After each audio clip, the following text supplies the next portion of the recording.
Hey guys, welcome back to yet another episode of Cuisine for the Quarantine. My name is Rob Sumrall, and here I am. It's a third of the way through the month of May, and outside it is rainy and dreary and windy and 51 degrees. And that has me in some mood for some comfort food. So join me tonight. This is perhaps my favorite dish that I create, chicken pot pie.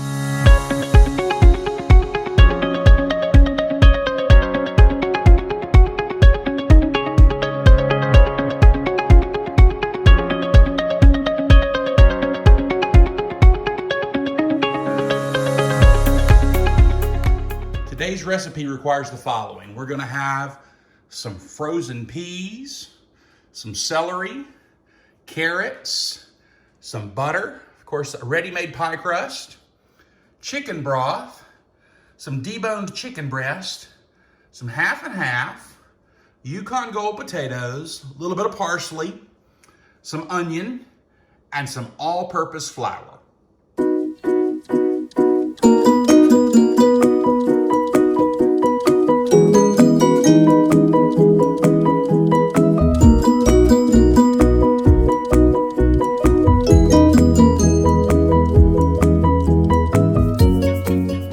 Getting some water up to speed on the stove so that we can hit it very quickly with our vegetables that are going to be softened. We're going to get to chop up some fresh veggies here in a second to go inside of the guts of our chicken pot pie. This is one of my favorite dishes because it is truly an authentic chicken pot pie. But I want to just warn you in advance, like if you're one of those pot pie people that is... If your pot pie recipe requires you to open cans or you don't chop any vegetables, you're going to feel like this recipe is very fussy. And let's just be honest, it is a little bit fussy. The home cook likes to be able to pop things open and to slather them in there. And I'm not above taking shortcuts. I'm going to take a shortcut today. I'm not going to use a pie crust that I made in my home. It would probably be better if I did. But I'm going to use a store-bought pie crust. But for the rest, for the stuff that goes inside, listen. Now, this is a recipe that is a teensy-weensy bit involved. And I hope that doesn't scare you away. Because what you sow in effort, you will reap in flavor. This is a phenomenal recipe that I have borrowed and slightly tweaked from Emeril Lagasse from one of his wonderful cookbooks. But he should get all the credit for it. And guys, I think you're going to love it. So just hang with me here. Let's get this water on. It's going to get going. There are different reasons we choose to chop things various sizes. Sometimes we choose to chop things the size that we choose because of cooking time. Okay? Like when we're roasting things, we want vegetables to be chopped evenly and with lots of surface. Sometimes, like when we're boiling potatoes for mashed potatoes, we want to cook them, we want to cut them a little smaller just because that cooking time tends to, my knife needs to be sharpened a little bit. That cooking time is going to be reduced by a smaller piece. Well, with the vegetables that are going on the inside of the pot pie, I'm wanting to choose my chopping size based upon mouthfeel. And here's what I mean by that. It's all going to get amalgamated and come together as one big happy family on the guts inside of this wonderful, delicious pot pie. And so I want to get a dice on my vegetables. Not a super fine dice, but definitely not that rustic kind of chunky kind of thing that you often see. So we're going to chop things up so that they have a consistent size. I don't want my potato chunks to be huge because I'd like to have a bite of potato and maybe be lucky enough to get a little bite of celery in there with it. A little bite of carrot in there with it. We're gonna call that about a cup of onions. That's what we're looking for. I'm using the yellow sweet onion. Looking for half a cup of celery. I love to strip my celery this way and then just run the knife through it. Now, I'm not really being careful to keep these apart because the celery and onion are going in the same thing at the same time. So when I measure them out here in just a second, make sure I've got the right quantities, I'll keep them in the same bowl. because they're going to be friends anyway.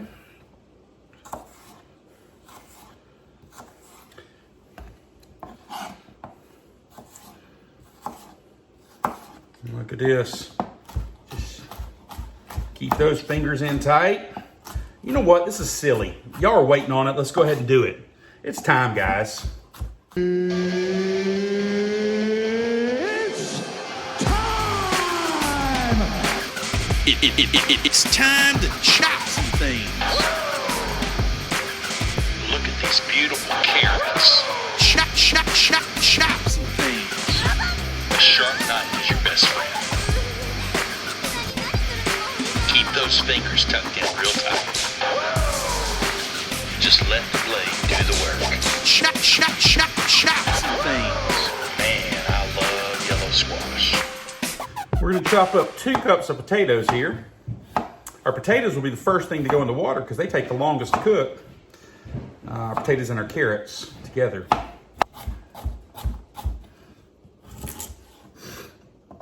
I like that short end of the carrot, I like to just run through it, but then when it gets thicker, I'm going to keep reducing it down. Again, for the same reasons, I'm looking for mouthfeel. I want it to be a certain way in the bite. So see the short end, just chop it. Somebody asked me, do I like a food processor? I don't mind a food processor, but that doesn't help me get my aggression out. I want to chop some vegetables because it's, I don't know, it's visceral. I just like chopping stuff. Maybe that's why I don't mind this recipe.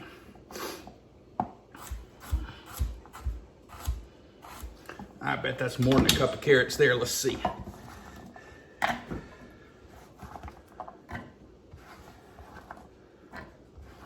Yeah, that's good. I can't remember if I've told you guys about how to chop parsley before, so I'm just gonna do it again.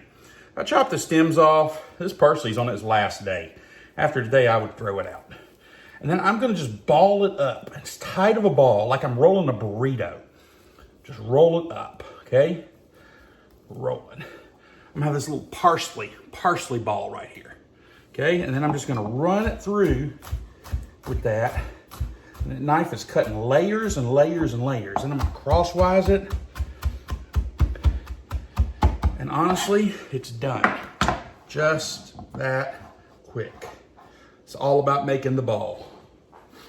Our carrots and our potatoes have been boiling for about 5 minutes. To that, I'm gonna add, so it was 2 cups of potatoes. I used Yukon Gold. I think the texture of that goes really good in this dish. Russets will work. They won't be as creamy or as delicious. We've got carrots, and then I've added in some store-bought frozen peas. Those are the only vegetables that I'm going to boil off. I'm going to continue boiling these things off. While they're working, I'm going to go ahead and get my pan heated up, because over here, we're going to get to work on our base for the sauce that these will be added into once they're done. Over here, I've got 6 tablespoons of butter beginning to melt. It sounds like a lot of butter, and we're not using that much butter for flavoring, though it will flavor. We're using that because we're going to make a blonde roux to thicken our base with. Now remember, if you watched my gumbo episode, you remember that a roux, spelled R-O-U-X, is equal parts fat. Here we're using butter, and equal parts flour. We're using just regular all-purpose flour. Now, you could make a roux and then add your vegetables that you want to saute. But in this case, we're going to melt the butter, add our vegetables that we want to saute, which include our 2 cups of yellow onion and our 1 cup of celery. And then after those have sauteed for about 3 to 4 minutes, then we're going to add our flour and incorporate it and make a roux. Why we do it the opposite way than with gumbo, I have no idea. It's just what the recipe calls for. I'm sure there's some food science. I hope somebody out there can explain to me why sometimes you add the flour first and sometimes you don't. But here's the deal. I'm not going to argue with Chef Emerald. He knows best And he knows a lot better than me. Remember, I've got my celery and my onions in here playing nice together. 1 cup of celery, 1 cup of onion. We're gonna let these guys hang out and get happy, sweat down. We'll check back in on them in a second. So the kitchen is clean. The vegetables are finishing off, boiling. The celery and the onion are sauteing. Really cool. My wife loves this dish. And she came home at lunch today and she said, "Oh, you're making chicken pot pie," because she could tell by what I was setting out. And I said, "No, babe, not making chicken pot pie for us." So this chicken pot pie is going to be delivered to one of the families in my church that they've done some nice things for me, and I just wanted to do something nice back for them.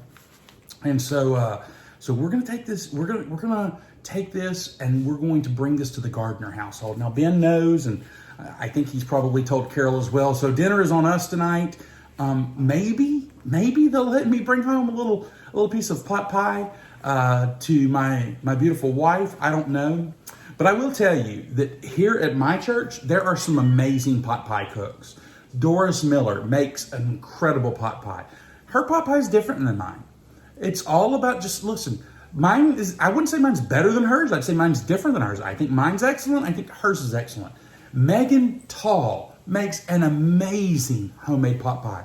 Her crust is homemade. And oh my goodness, when I die, I want to be rolled up in that cut crust and baked and buried in the ground, because it's amazing. Get her pot pie recipe from her.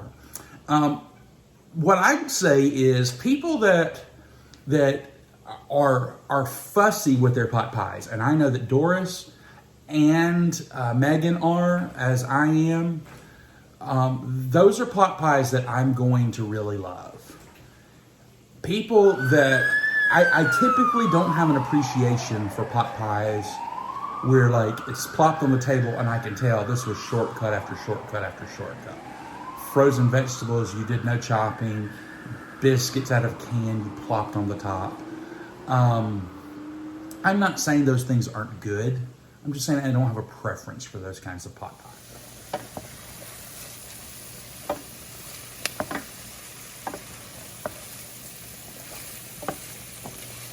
Oh, it smells so good. How long do you boil your vegetables? I know you're asking that. Until they're done. What does that mean? It means, does your family like them mushy? Do you like them crunchy? I like just a tiny bit of texture. Perfect. Here's what you do though. Put in your potatoes and the carrots at the same time.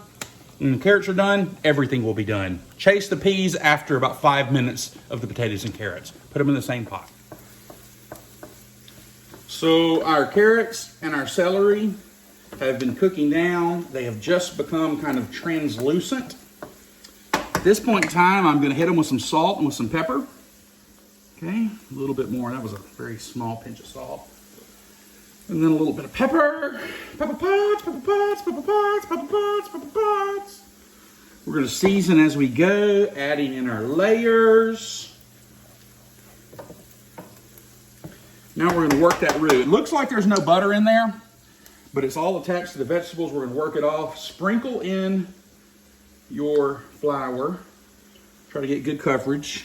I want to encourage you. I've got 3 tools that I'm going to be working here. Probably at some point in time, I'm going to need the spatula. I'm going to need the whisk. I'm going to need the old wooden spoon, okay? So let's just work that roux. We're not looking for a deep color. We want to just work this to get that floury taste out. Now, listen, if you were to pour in your liquid right now, let me just tell you, it would thicken because it's flour and it's butter. But it would have, on the back of your palate, it would have like a raw flour kind of taste to it. And that would not be very enjoyable. So you want to cook it down for 2 or 3 minutes. That's why we didn't want to cook our vegetables down all the way, because our vegetables are continuing to cook as our roux is coming to color. Stir, stir, stir. Stir that roux. Stir, stir, stir. Stir that roux. Stir, stir, stir. Stir that roux. Who makes a good roux? Yeah, Rob, he do. All right, guys, our roux has been cooking for about 4 minutes here. I think I've got it, we're about where I want it. So we're adding 2 different liquids. We're adding equal parts of chicken stock. I'm using canned chicken stock today, and I will tell you that I was just shy of 2 cups. There's 2 different ways you can go with that. 1, you can just boost up your half and half. Or 2, I just made it up with a little bit of water, okay? Listen, this is not rocket science here. Nobody's gonna call and complain saying, oh man, it tasted like it could have used 2 more tablespoons of chicken stock. No, man, cook, put your heart into it, but understand, things don't always work out with recipes. You don't always have the right stuff. Get creative, okay? Now we're gonna add these one at a time. And the reason we're gonna do that is because we don't want the cream to scald or break. So what we're gonna do is we're gonna incorporate this chicken stock in here. Probably break out the whisk here in just a second. And we're gonna bring this to a simmer. Remember, roux will never reach its full thickening power until it hits a simmer. And so we're gonna bring this up to a simmer, and then we're gonna add 2 cups of half and half to it. And then we'll season again with salt and pepper. You can already see how thick that is. That's thicker than you would want the insides to be. And it's beginning to bubble. All right. So this is our roux with the chicken stock. We're gonna begin to work in a little at a time. It's probably about 1/4 cup, 1/3 of a cup there. We're gonna work in, bring it up to temperature. That nice half and half, okay? I suppose you could use low fat here if you wanted to. I'm feeding the Gardner family, and let's just face it, they could use a little fattening up. So, you see it coming, as soon as I see it coming to temperature, I'm pouring more in. Probably do this in about 3 pours. As soon as it starts to bubble, and I can feel, I have yet to whisk it. I may not. I don't feel any lumps. And frankly, I don't think it needs it. If it needs it, I'll whisk it. If not, I won't have to wash a whisk. Okay? See it bubbling? It is bubbling. Here we go with the rest of our liquid. We're gonna turn our heat down to a medium low.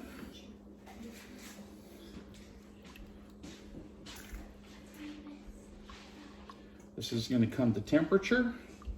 I do have a live studio audience right now watching along.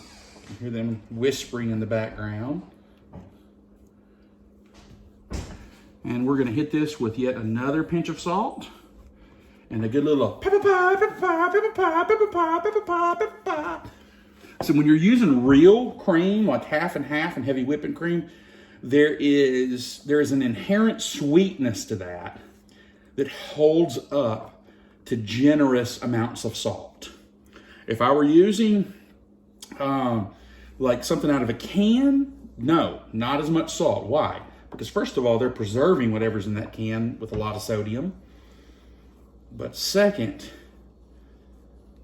it just doesn't have that rich sweetness to it. We want this to come up to a bubble before we add our vegetables. Give it a taste. It needs salt. It needs salt.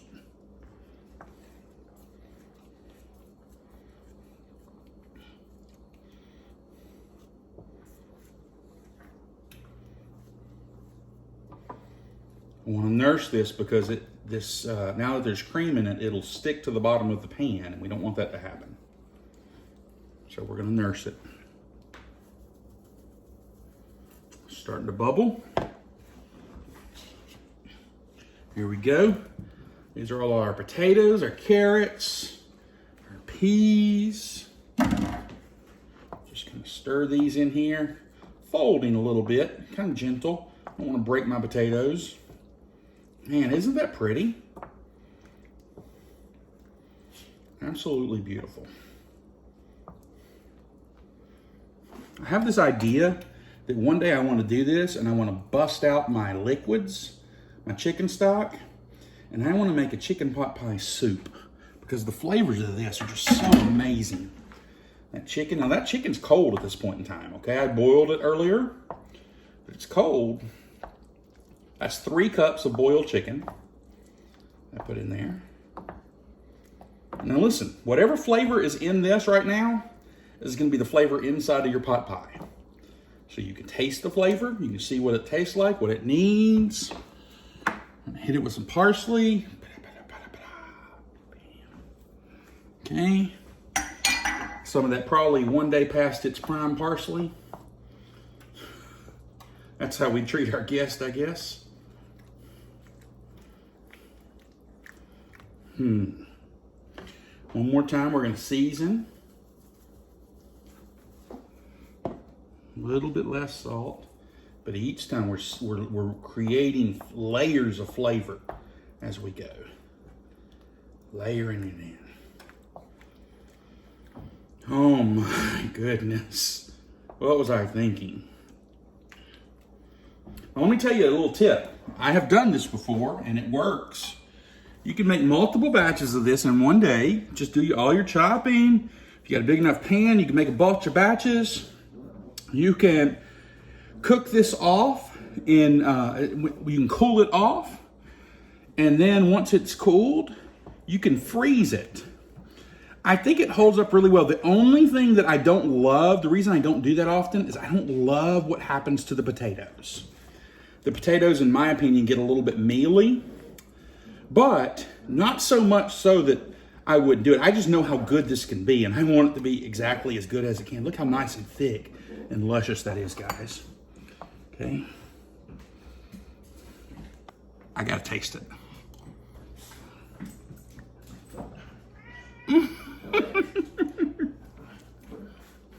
It's so delicious. The vegetables are just the tiniest bit crunchy. Now remember, they're gonna cook again in the oven. Not so much long that we're gonna cook them a lot, but they're not gonna be crunchier than they are at this moment. Let me get another bite. I put it on my spoon with this spoon, okay? Oh, the Gardners are gonna love this. Now, I want to tell you another little secret you can do. I don't know if you ever thought about this. Muffin tins, okay? What's the best part of a pot pie? It's the crust. So take your crust and make them out into muffin tins and serve them up that way, and you can make up individual pot pies. You probably need to buy double the amount of crust if you do it that way. Or, I don't know. I mean, here's the age-old debate. Top crust and bottom crust, or just top crust? I'm a double crust guy because I think the crust is one of the better parts of the pot pie. So I'm gonna pull this off the heat, let the temperature come down a little bit. My oven's preheated at 350. We're gonna pop it in the oven in enough time to get it over to the Gardner's house where they're gonna have a delicious dinner. Hi, I'm Anna and you're watching Disney Channel. So our guts, our filling has come to room, well, it's cooled down some. I wouldn't say it's come to room temperature, but it's cooled down some where we can handle it. I have a 9x9 casserole that I am lining with some pre-made Pillsbury pie crust. Now I've learned this trick, you can see where it doesn't quite fill up the corners on this. Well, look at this. When I put it on the top, it's a little bigger than it needs to be. So I just sort of take these guys right here and press them into the corners. A little cheat trick for me. It works. It works. This will be underneath. Nobody will see it anyway. So I'll just kind of make that happen there. Fill in those corners. Hopefully we left enough for the top. Okay. Voila. You see this right here, doesn't it look good? So I'm gonna use our spatula. This is gonna fill this right up to the brim, I mean. I've had to shoo off some kids out of the kitchen who have been wanting to get involved in this process. Okay, we want to get every last little bit out of there because it's so yummy. Honestly, if I had a deeper casserole, I'd probably go with that, but I don't. And I'm just gonna lay this over. I'm just gonna put a few steam vents in here so that the steam can release. And then lastly, I'm just gonna brush it with a little bit of heavy whipping cream. I don't always have this, so I don't always do it. Sometimes I will use egg wash. I don't ever really use butter. Sometimes I use nothing, to be honest. This will give it a pretty color. And we're just gonna pop it in the oven.